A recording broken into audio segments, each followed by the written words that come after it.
Caríssimos amigos e irmãos, a paz esteja com todos vocês. Hoje nós celebramos a festa solene de São Pedro e São Paulo, apóstolos. É domingo, dia do Senhor, mas um domingo especial, em que a liturgia é a liturgia da festa solene de Pedro e Paulo. Nós sabemos que todo domingo nós celebramos o dia do Senhor, mas tem alguns domingos que, devido à festa importante que se tem, quando cai no domingo, a festa prevalece sobre a liturgia do domingo. É o caso de Pedro e Paulo. Pedro, aquele que Jesus escolheu para confirmar aos irmãos na fé: tu és Pedro, e sobre esta pedra edificarei minha igreja. E depois de ter por 3 vezes dito que amava Jesus, ele disse assim: então vai confirmar os irmãos na fé.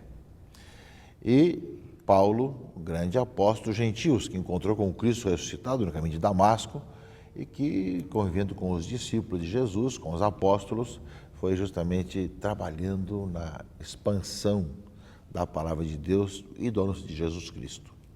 Ambos morreram mártires em Roma, Pedro e Paulo, onde estão as basílicas de São Pedro e Basílica de São Paulo, fora dos muros, em Roma, temos ali os sepulcros de Pedro e de Paulo, mártires por causa de Cristo. Pela festa desse final de semana, que também é precedida de uma vigília, nós temos hoje também a comemoração do dia do Papa. Porque Pedro, primeiro Papa, recorda para nós tudo isso que a Igreja Católica vai vivenciando, dessa sucessão, né, dos Papas, até chegar ao Papa Francisco hoje. Portanto, nós temos hoje o dia do Papa e lembramos hoje de rezar pelo Papa, no caso, nesse ano, pelo Papa Francisco, aquele que sucede a Pedro e atualmente é o responsável de ser a pessoa de Pedro hoje, que confirma os irmãos na fé em nossa caminhada enquanto igreja. Também, pelo fato de ser dia do Papa, esse final de semana, é também o dia do óbolo de São Pedro, assim chamado, que, ou seja, a esmola que se dá para São Pedro. São Pedro enquanto instituição. Ou seja, nós damos o presente para o Papa com uma coleta que se faz em todas as missas do mundo inteiro, para que o Papa utilize para a sua benemerência, para aquilo que ele achar melhor, né, enquanto aquele que tem essa preocupação com tantas situações. Sabemos que o Santo Padre, o Papa Francisco, tem utilizado muito para ajudar os pobres, ajudar as regiões pobres também. Algumas coisas são noticiadas, outras não são, não nem sabe.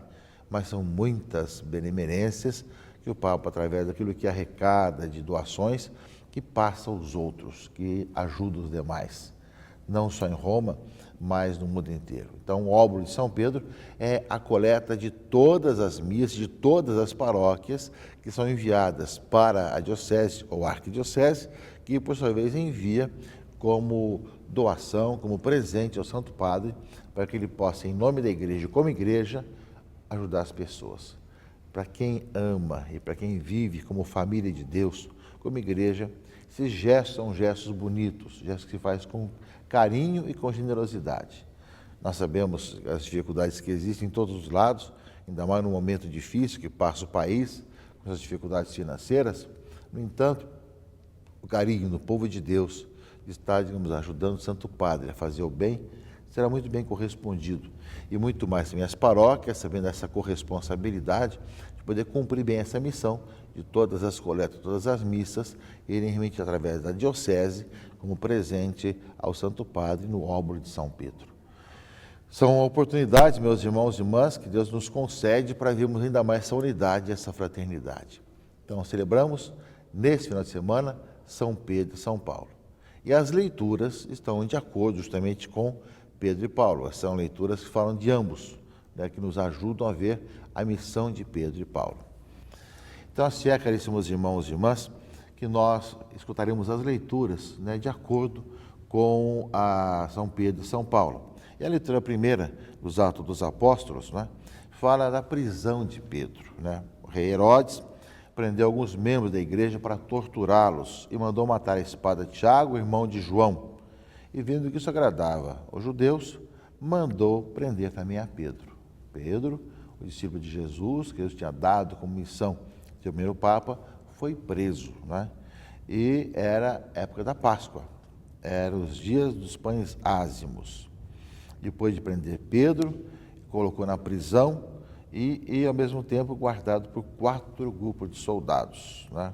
Com 4 soldados cada um, ou seja, uma prisão bastante fechada e dura, né? Enquanto Pedro estava na prisão, a igreja continuamente rezava por ele. E Herodes estava para apresentar naquela mesma noite. Pedro dormia entre 2 soldados, presos com 2 correntes, né? Eis que apareceu o anjo do Senhor e uma luz iluminou a cela. O anjo tocou o ombro de Pedro, acordou e disse: levanta-te depressa. As correntes caíram das mãos e o anjo continuou: coloca o cinto e calça tuas sandálias, põe tua capa e vem comigo. E Pedro acompanhou e, sem saber o que estava acontecendo direito, depois de passarem pela primeira e segunda guarda, chegaram ao portão de ferro que dava para a cidade. O portão se abriu e eles saíram. Caminharam por uma rua e logo depois o anjo deixou. E Pedro então caiu em si e disse: agora sei de fato que o Senhor enviou o seu anjo para me libertar do poder de Herodes e de tudo quanto o povo judeu esperava. Pedro foi colocado na prisão e foi libertado miraculosamente. Sabemos que mais tarde, Pedro, quando estará em Roma e terá terminado a sua missão, ele vai ser preso, vai ser martirizado. Mas sabemos o quanto que o Senhor vai conduzindo também o seu povo no meio das agruras da perseguição. No caso aqui, Pedro experimenta a prisão e experimenta a força da palavra que não pode ficar presa. Esse mesmo anjo vem para libertá-lo no meio de tanta segurança de guardas e tantas portas de prisão. Ele sai e volta para casa. Parece, meus irmãos e irmãs, aqui a tentativa histórica de sempre tentar excluir Pedro e seus sucessores. Sabemos que existiram outros papas também que foram presos, como também tantos cristãos, bispos e leigos e religiosos que foram presos por causa do Evangelho, né? No entanto, quanto mais se prende os cristãos, mais a palavra de Deus é anunciada, mais se proclama a boa notícia. Porque quando se tenta prender a palavra, é quando ela justamente sai e se anuncia, como aparece aqui na leitura. Esse milagre que acontece com Pedro, que é solto da prisão, lembra que a palavra não pode ficar fechada. E quanto mais se persegue os cristãos, quanto mais se martiriza cristãos, quanto mais se tenta fechar a possibilidade de viver como cristão, mais a palavra abre caminhos e se expande e fala. A leitura dos Atos dos Apóstolos, a primeira leitura desse final de semana, da missa, também fala da prisão de Pedro, né, que justamente mostra a necessidade de rezar por aqueles que são testemunhas nossas no meio das prisões, no meio das perseguições e martírios no dia de hoje. A segunda leitura, caríssimos amigos e irmãos, é a carta de São Paulo a Timóteo. Então fala de Paulo. A primeira fala de Pedro, que foi preso. A segunda fala de Paulo, que diz assim: quanto a mim, já estou para ser derramado em sacrifício. Ou seja, está sabendo que vai dar a vida. Aproxima-se o momento da minha partida. E ele vai fazer um exame de consciência. Ele está vendo que está no final da vida, que vai voltar para o Pai, e faz um exame de consciência. Combati o bom combate. Completei a corrida, guardei a fé. Fui fiel até o fim da minha vida à fé que um dia eu professei. Agora está reservada para mim a coroa da justiça, que o Senhor justo juiz me dará naquele dia. E não somente a mim, mas também a todos que esperam com amor a sua manifestação gloriosa. Espero a coroa da justiça do Senhor como uma graça para a minha vida. E, ao mesmo tempo, ele foi libertado da boca do leão, etc., e me libertará, ou seja, de todo o mal, e me salvará para o seu reino celeste. Então, a segunda leitura fala um pouco dessa convicção de Paulo. Se a primeira fala da prisão de Pedro, a segunda fala da convicção de Paulo, de quem realmente ouviu a palavra, né, proclamou o evangelho, fundou novas comunidades, e chegou ao fim da vida dizendo: combati o bom combate, agora estou voltando para o Pai, espero que Ele me receba na eternidade. As duas leituras, primeira e segunda, meus irmãos e irmãs, nos ajudam a ver a festa que nós celebramos no final de semana, Pedro e Paulo. né, mostrando, claro, em 2 episódios, evidentemente, um pouco de Pedro, que testemunha o Evangelho e até o fim é firme, e ao mesmo tempo aquilo que a igreja viveu sempre, que é a perseguição e as intolerâncias, e Paulo, né, que vê um pouco a sua vida ser entregue e a procura que fez de procurar em tudo testemunhar o Senhor e que espera agora a coroa imperecível junto de Deus. E para completar, caríssimos amigos e irmãos, nós temos o Evangelho segundo Mateus, capítulo 16, versículos 13 a 19, que nos fala justamente da profissão, né, de fé de Pedro, e que mostra que a razão de ser, tanto de Pedro como de Paulo, como de cada um de nós, é poder justamente professar justamente que nós cremos em Cristo Jesus, cremos que Cristo é o Filho de Deus. Era a região de Cesareia de Filipe, e ali perguntou: quem dizem os homens ser o Filho do Homem? Alguns dizem que é João Batista, outros que é Elias, outros que é Jeremias, alguns dos profetas. Mas vós, quem dizeis que eu sou? Pedro responde, em nome da igreja, em nome dos demais: tu és o Messias, o Filho do Deus vivo. Palavra que só podia ser por revelação. Feliz és tu, Simão, filho de Jonas, porque não foi um ser humano que te revelou isso, mas o meu Pai que está nos céus. Tu és o Messias, o Filho do Deus vivo. Por isso eu te digo que tu és Pedro, e sobre esta pedra eu construirei minha igreja. Sobre essa convicção eu construirei minha igreja. E o poder do inferno nunca poderá vencê-la. Eu te darei as chaves do reino dos céus. Tudo que você ligar na terra será ligado nos céus. E tudo que você desligar na terra será desligado nos céus. Dá a Pedro essa missão e a seus sucessores.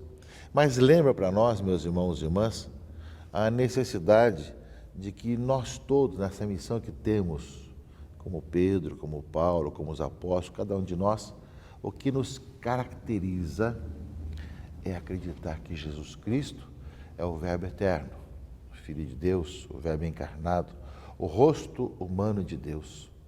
Crer que Ele é o Messias, o Salvador, aquele que derramou seu sangue por nós, pagou pelos nossos pecados, nos lavou de nossos pecados e está ressuscitado, fato único na história, vivo, presente no meio de nós.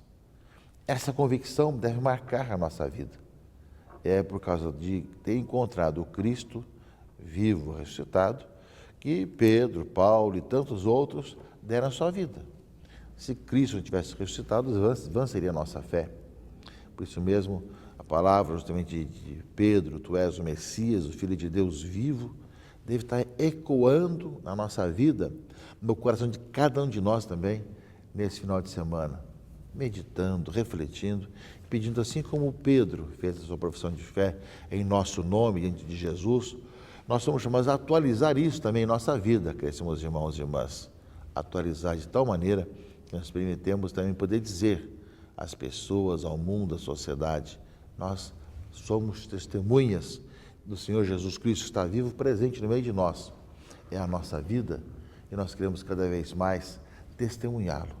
Que a festa de Pedro e Paulo, que nós celebramos esse final de semana, nos ajude ainda mais a sermos discípulos, missionários, que professam a fé em Cristo Jesus, que testemunham até o fim da sua vida que Jesus Cristo é o Senhor.